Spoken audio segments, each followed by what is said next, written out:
Hey everyone, it's your host Marcus Norman of Gentleman Style Podcast Show, and I am your favorite gentleman, Marcus Norman. And today, I just realized this is huge. We have a director. This is a director coming to the stage that's going to talk about his recent incredible works, The Great Awakening, a film that was produced during the pandemic. This you won't want to miss 1 second of what this gentleman has to say coming to the stage. Here we go.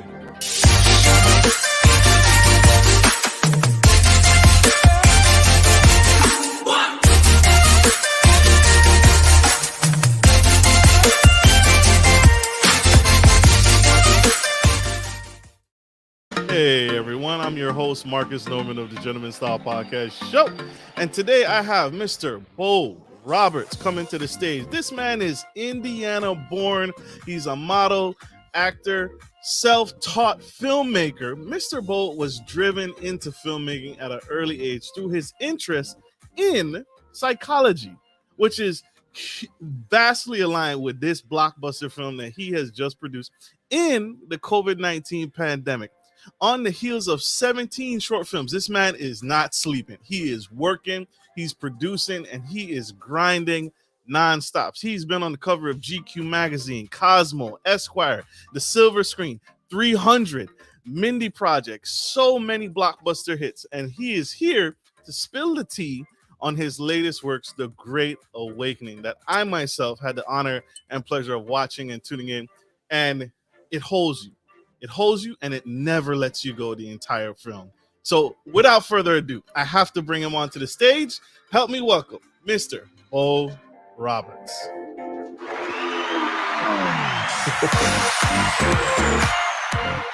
Welcome to the stage, sir. Welcome to the Gentleman Style Podcast Show. Thank you for having me. And yeah, that's an amazing introduction. You're a fantastic hype man. Sir, it is all you. You did the work, sir. That film is incredible. Oh my gosh. That thing was, I couldn't stop. I couldn't tip it. It was like a book. It was like a novel. You want to know what's in the next chapter. I want to know more. I want to see more. The Great Awakening. But I got to ask about your story first, because there's a workup to this. Sure. Most directors don't have the background in psychology. Why psychology? Please spill the tea on why psychology. Why all the incredible things you could do. So my interest in psychology started back when I was in about 7th grade. I was in the library and saw this super thick book called the DSM, or Diagnostical Statistic Mental Disorders. And you open it up and you can just thumb through the pages, and it's essentially the encyclopedia for mental disorders. And yeah, for some reason, I just naturally gravitated towards learning about, oh, this is what some people may deal with, and this is what may cause somebody to do that. And just the overall human interaction is something that from day one, I've been interested in. And that just kind of took a leapfrog approach where I didn't acknowledge it at first. I had a career in law enforcement for about 3.5 years. And initially I thought it's, like, let's try and serve and protect and so on and so forth. But looking back on my life, law enforcement, that was ground zero of human emotion, right? So it's a very stripped down, raw environment where you don't have an Instagram filter to hide behind. It's just life at a very concrete, real level. So, it wasn't until after I left law enforcement that I really began taking appreciation for the interactions that I had, good, bad, very depressive situations, or very laugh out loud funny things. So yeah, there was a lot that I had to gain from that. And then advancing that interest, I wound up going to acting school and beginning a career on camera for acting, and chose to go with a technique called Stanislavski. And Stanislavski, if you're unfamiliar, think of what method acting is. Like, oh, I'm going to be this character, so I'm going to live this character's life off set. For Stanislavski, it's more like I've already lived through that type of situation, or something that has a very it's a really good proxy emotional ball field that I just have to have sensory memory recall and walk down this memory that closely connects to the scene I'm doing.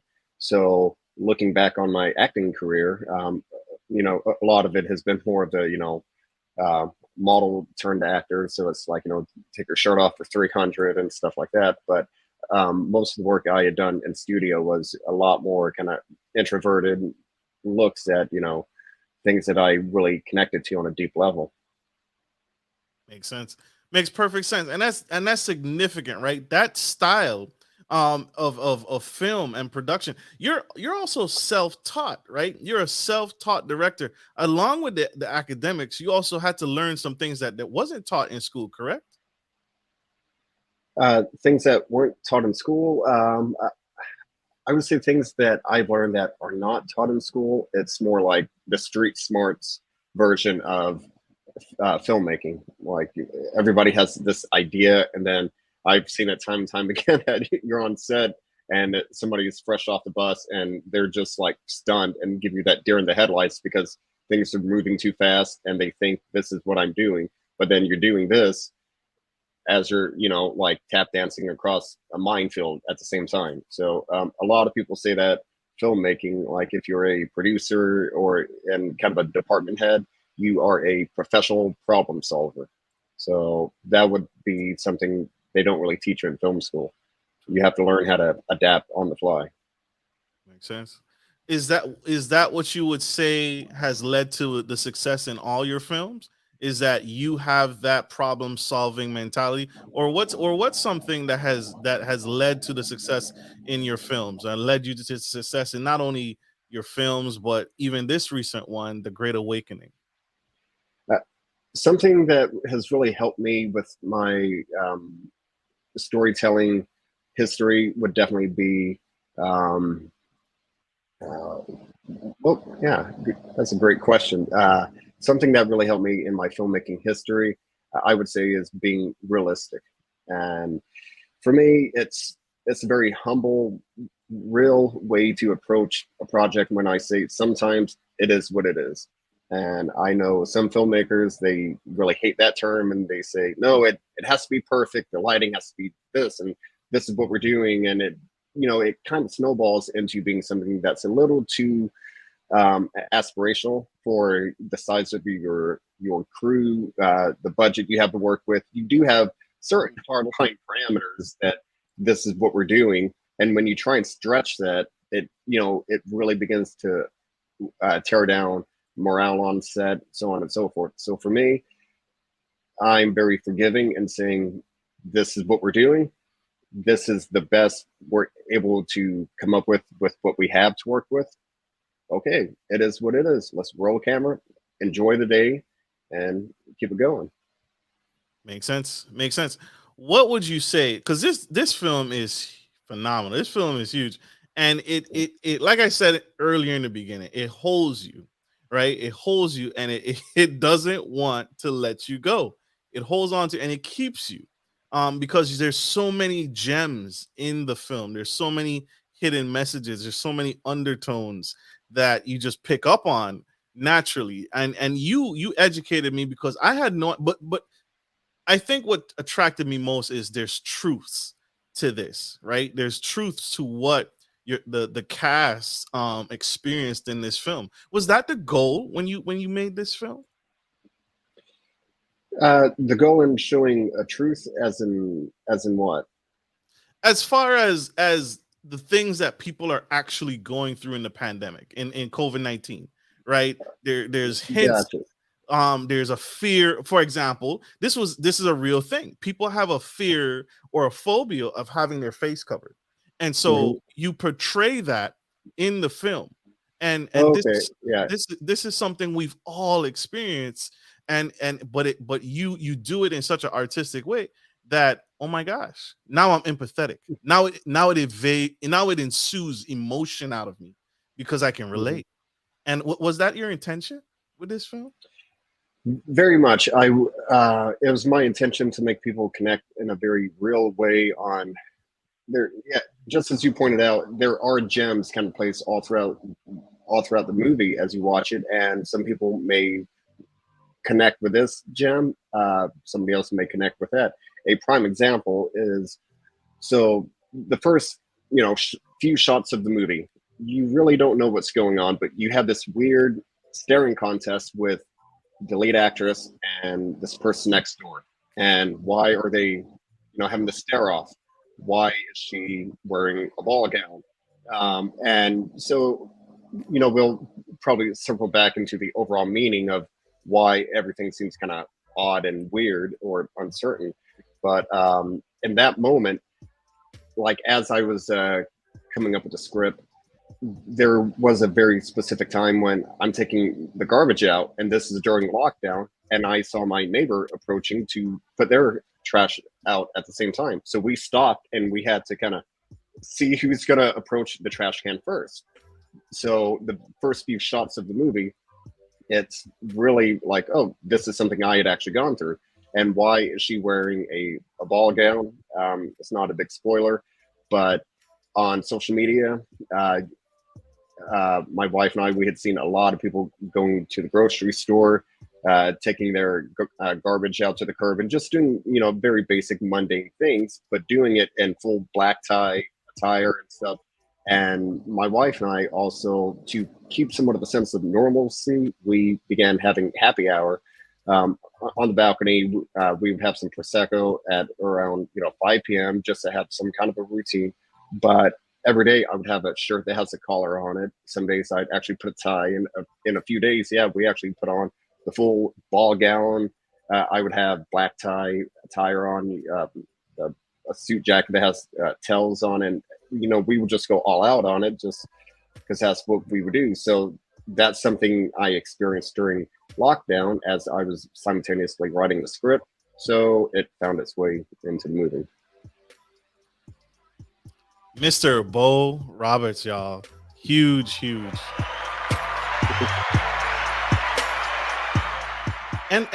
I really enjoyed the romanticism of it. The romanticism, because like you said in the beginning, you're not really clear on where the director is taking, where you're taking us on this journey, right? It starts with the lead cast and some shenanigans in the beginning, but ultimately there's a point to this, and there's a storyline that unfolds and unravels and takes you through it with them. And you said it earlier, you make it relatable. It grabs you because it's relatable. I think those are the best films. The best films are the ones that I can see myself here, or in the Slovak, oh my goodness, Stanislavski style of film. It makes you say, hey, I have been there. I don't just recognize, I was this person. And I think is that the psychosis of it? Is that the psychology of your filming? Because all your films are kind of based around that same concept, or am I way off? No, that's actually quite accurate. So, and The Great Awakening, very specifically, it has a very hard-driven intention behind it of bringing people to something that I know for a fact they've already experienced, and I want to put them back into the driver's seat of exactly what was happening. So, broad strokes, what this movie is, this is my COVID movie. But instead of it being somebody gets COVID, or like it's lockdown all over the planet, and that's mass enslavement of the entire human race, and whatever happens, or you get COVID, turn into a monster. I felt like that was all very on the nose. So I made sense of like, what does 2020 mean to me? We have COVID introduced. Now people are talking about lockdown. Now it's lockdown all over the world. And now for some reason, murder hornets are on the news, and I don't even know what that is, but murder hornets are there. We had a very turbulent election year. Like, what's next? So for me, the one word response for what 2020 means to me is uncertainty. So my COVID movie is, it takes place in 2020, but it's not about getting COVID, not about, the stuff I mentioned previously. It's it revolves around the single word of uncertainty. So as you watch it, I have very intentional storyline twists and turns, and the way it came together in post production really polished uh, the narrative I was pushing to where as you watch it, you know what's happening, but the delivery system in which it happens, you have no idea what's going to come next, and that's something that was very intentional on my part, just to make put you back in that uncertain feeling of 2020. Love it. How long did it take you to produce this? How long did from start to finish? Start to finish. Let's see, from coming up with a script, and I had my writing buddy come on, and we tag teamed it, and he really helped, polish it in a lot of areas, and yeah, like so it was a teamwork, collaborative effort that we came together on. But he's the one that's just credited as being a writer, and that process took, I would say, 3 months, 2 to 3 months maybe. And then when we actually went into proper production, it was a 10-day burn. And then after that, I was doing post production on everything myself, and eventually got bogged down on an issue that talking to tech support, and I was doing post production in Final Cut Pro, which I know it's not industry standard, whatever. Send your hate mail later. But yeah, so I was cutting it in Final Cut Pro, which is designed and owned by Apple. So Apple couldn't help me. Final Cut Pro tech support couldn't help me. I contacted, the movie was shot on my Red camera, so I contacted Red. Nobody had any idea. So that's when I reached out to a company called C4 Studios, and that's where my angel, Casey Fitzgerald, he came in and saved the day. He dislodged the problem, really helped finish the post aspect, but then he also colored it and did sound design for me. So the entire post production, counting the full month and a half that I was just dead in the water, I would say that took probably 7 months, maybe. Wow. So yeah, all in all, about maybe 8 months. From like, I'm done now. It's time to move on and go into post production. And yeah, this was my COVID movie, which means it's not being funded by somebody. So it's like I'm still out working, doing other things, and then I would come back and spend 3 to 4 days just working on it, and put in 20 to 30 hours, and then head back out the door and do the job. Just yeah, just keep paying rent, and yeah. How was it? What was it like to work with such a diverse cast of crew members? You had numerous characters throughout the film. You had a pastor. You had main characters, back characters. What was it like working with them? How did you pull them together for such harmony? I pulled the cast together simply by people that that I know, and it's very interesting that now I'm truly beginning to make sense of when people say, "Oh, it's all about who you know." I'm like, yeah, whatever. Quality speaks for itself, this and that.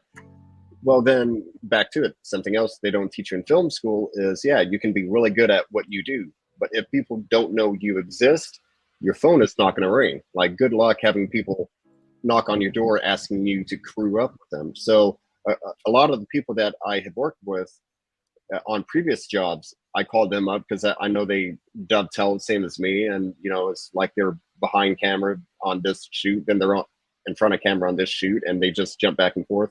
So I called them up, and then for my leading lady, Julia, I was very I had a very hard line in this, because for me, studying Stanislavski, that's a more traditional acting technique.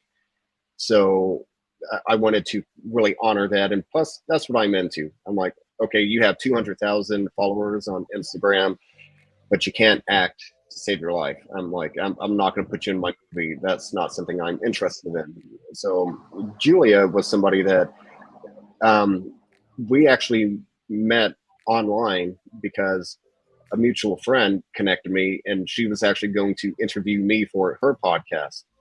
And I was like, okay, I have to start casting this movie. So I looked her stuff up and realized that she actually has a pretty beefed up stage performance. She's a theatrical actor, and that very immediately jumped out to me, because I'm like, that means you can be off script and you're not going to have an issue with that. And to me, it's just, there's just something different when you come from the stage. I'm like, you have a bit more legitimacy and depth of the characters you bring out, opposed to how a lot of people just are trying to be, rich and famous and turn into a movie star. So that's why I reached out to her. And then with her love interest in the movie, Ryan, he was just another godsend. Like, I had him read, and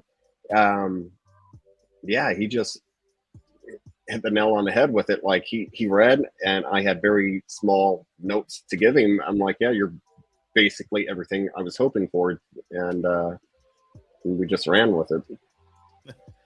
And that does not happen often. I can imagine that doesn't happen often, where you just the actor that you find for the character just syncs up, and personality, role, timing, and just ability to flow in that character, right? The biggest example to me is when I think of Vin Diesel. Right, he's the bad boy, right? He has that triple X, Fast and Furious, but that, I think that also is why The Pacifier didn't do well, because you can't take that macho man character that you've built up over the years and then put him in a comedy.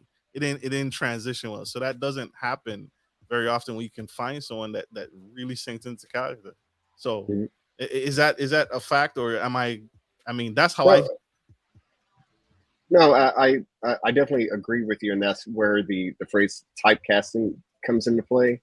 But back to it, if you have someone that's trained in a very traditional manner, just the way that they approach the script, I believe that gives them more flexibility to become somebody different, to where, like, this person could be the antagonist, the protagonist, the priest to the nun to the drug dealer, and they have that range because their school has sharpened their tools to give them the ability to have that range.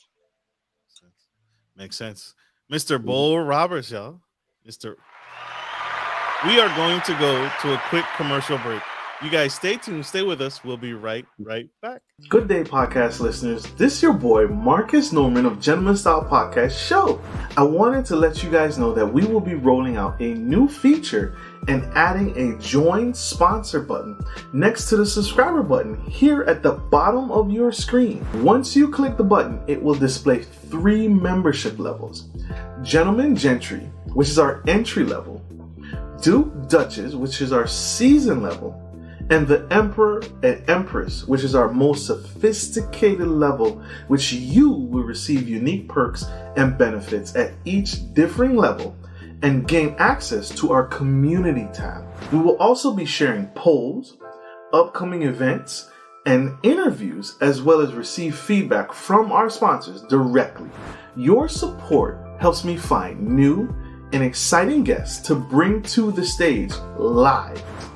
Well, in order to get the higher end speakers, it requires, some, you guessed it, money. So thank you for tuning in to my channel. And if becoming a sponsor sounds good to you, then select the join button below and choose your desired sponsor level. Let's continue to grow and serve the future of generations of men and women to come. Love you guys. Bye.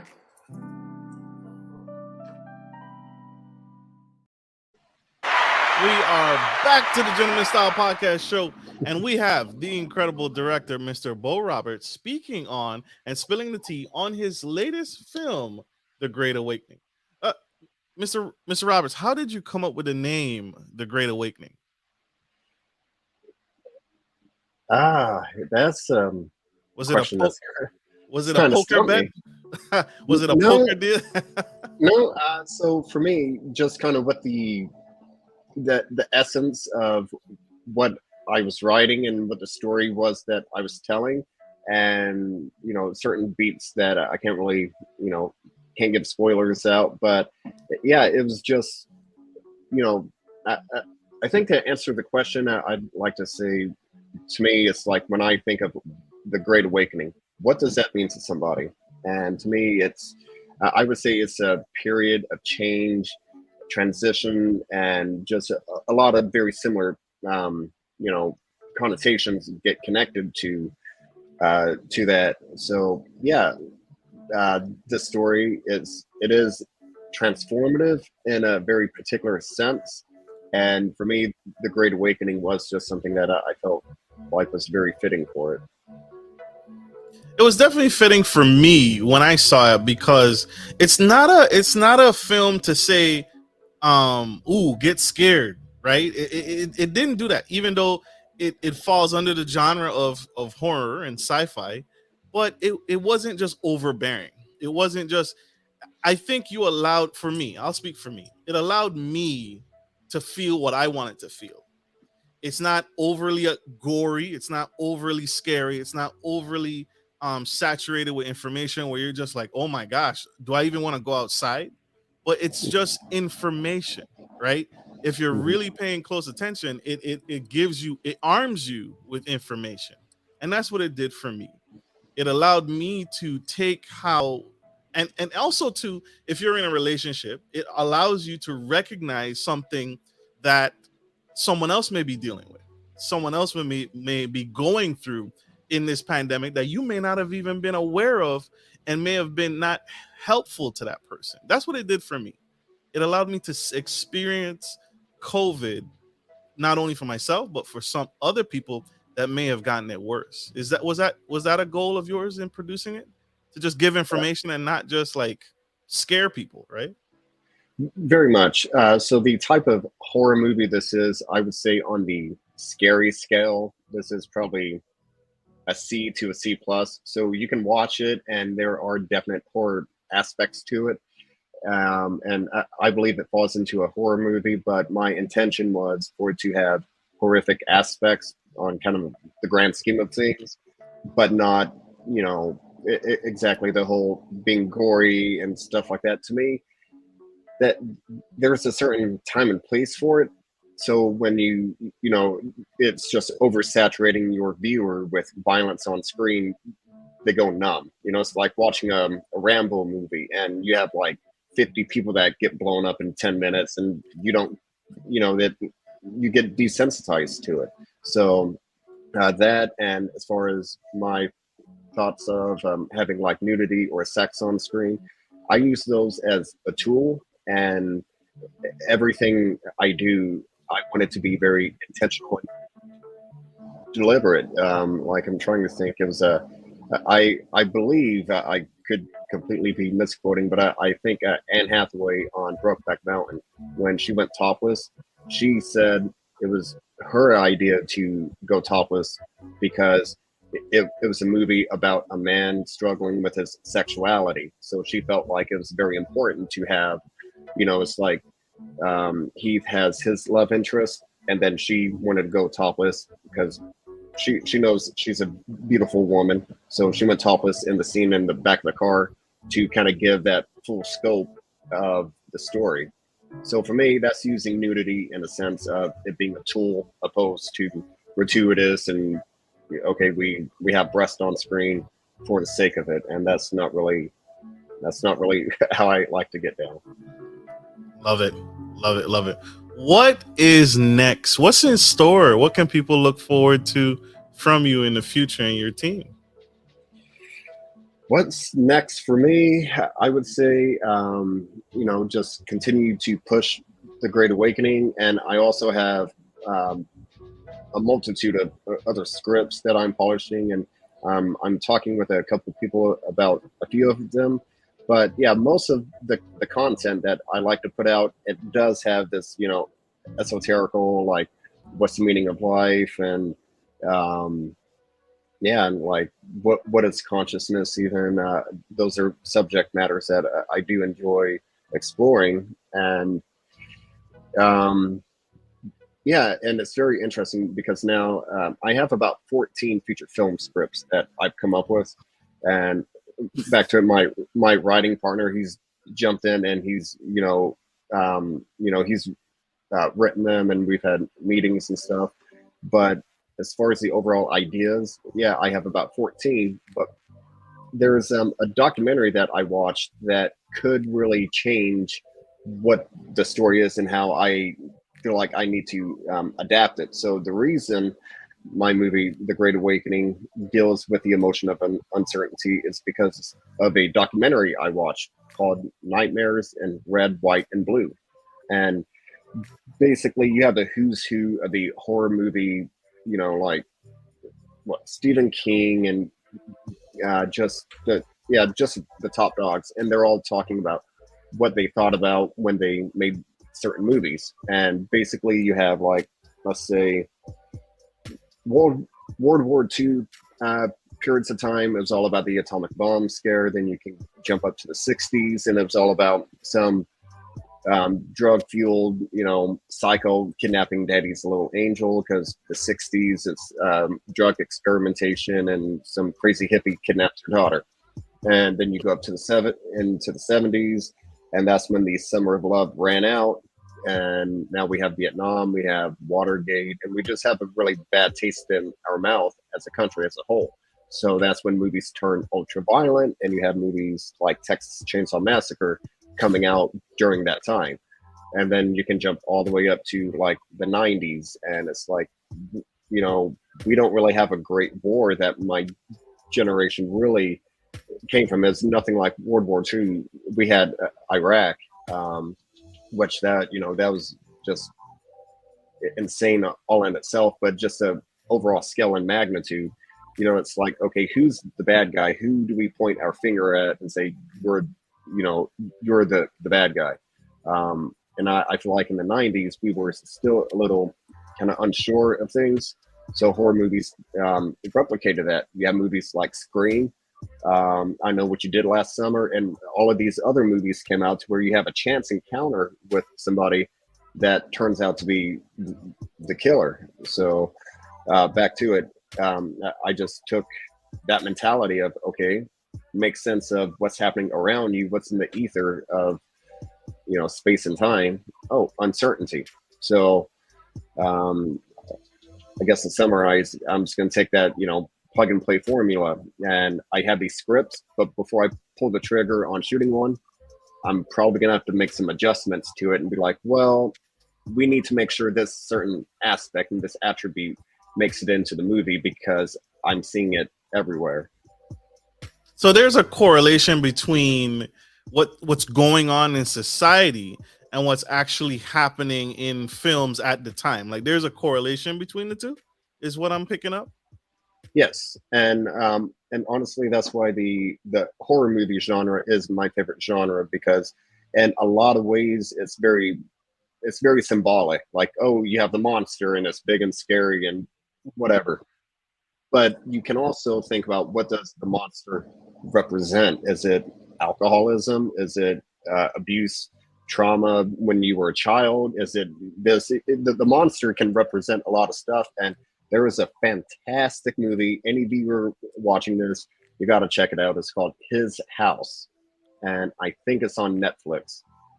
But it's one of those movies that you're watching it and everything's playing out, and then you have that moment of clarity when it's like, oh, that's why things are happening the way that they are, and so on and so forth. So yeah, His House is a fantastic representation of having not just a scary thing on camera for the sake of it being scary, but really making sense of what that scary thing represents overall.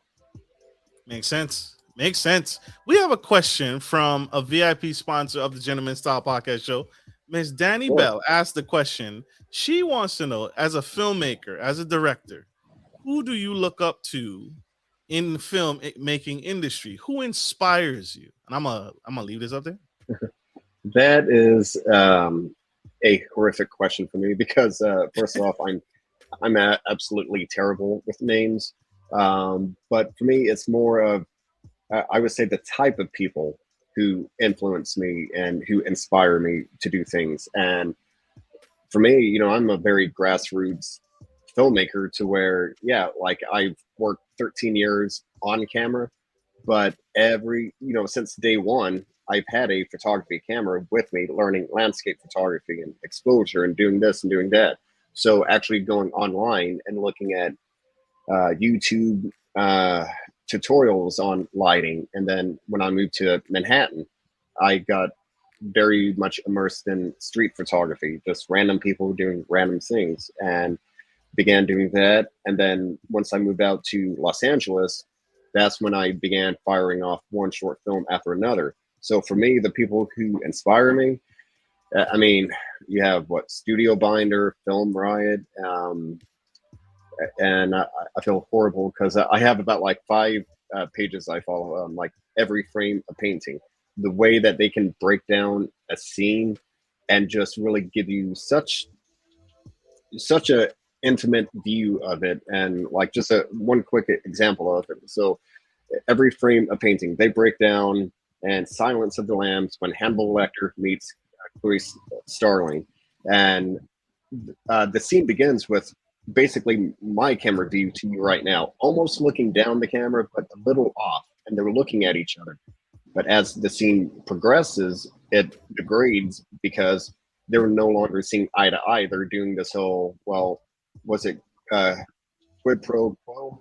To where it's like, well, I'll give you this if you give me that. And they're trying to, keep this balance, and it's not working. So as the scene progresses, the camera moves more and more to a profile, to where the scene ends with them literally looking at the side of their face, because right now we're seeing eye to eye. But at the end of the scene, we're not anymore. So for me, the people that inspire me are my YouTube university teachers that don't know it. So every frame of painting, Film Riot, Studio Binder, and yeah, people that have filmmaking channels and that are amazing enough to want to share their knowledge with the world. There you have it.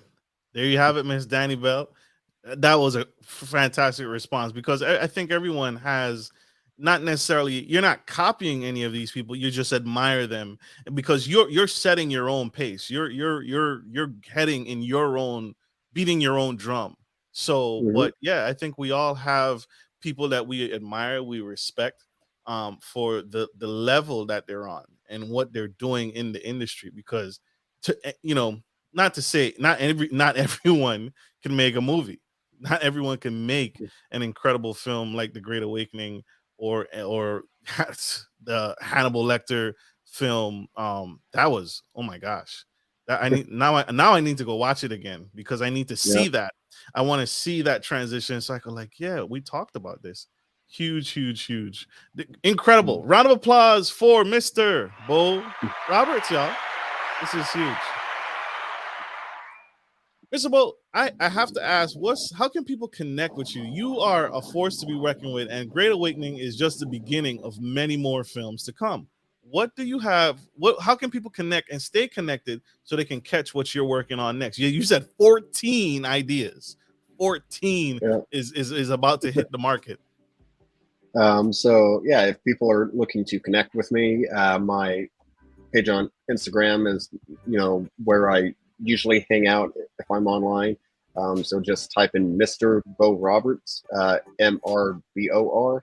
But then if you also want a sneak peek of my secret page of mostly photography, spell out Mr. and MISTER. So actually it's here on the screen. Yeah.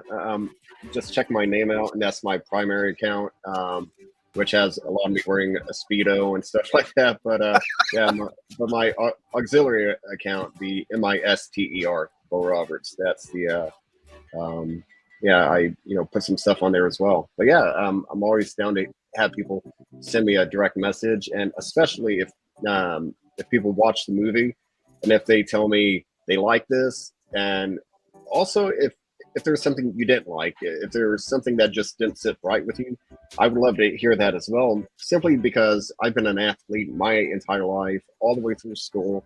And so I'm used to, you know, having a coach like, okay, this is why you struck out. This is what you did wrong. This is how you fix it.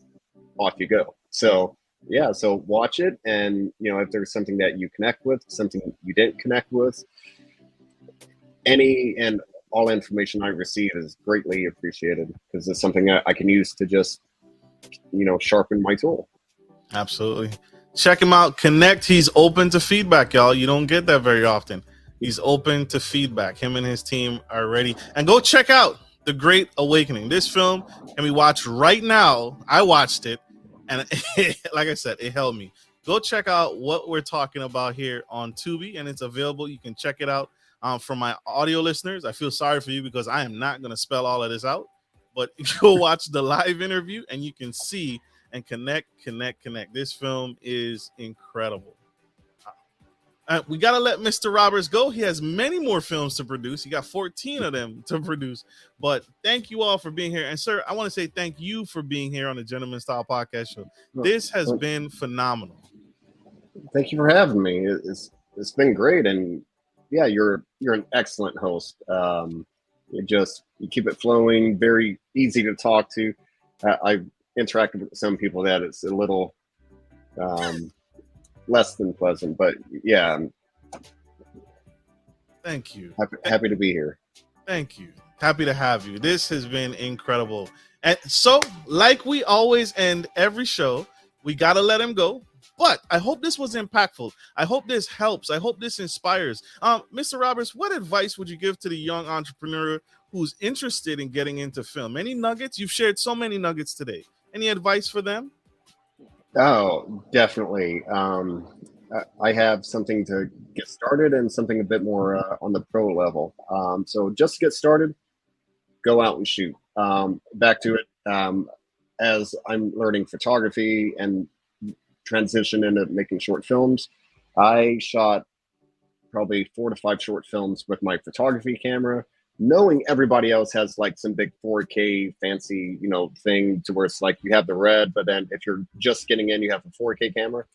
I could not care less because I wanted to get good at what I'm doing before I began investing in gear. So shooting at 1080p on a photography camera using the internal microphone on the camera did not stop me. And that was very much encouraged by my beautiful wife, who got me to do that first one. And the moment I saw, oh, now I have a product, a starting point, off I went.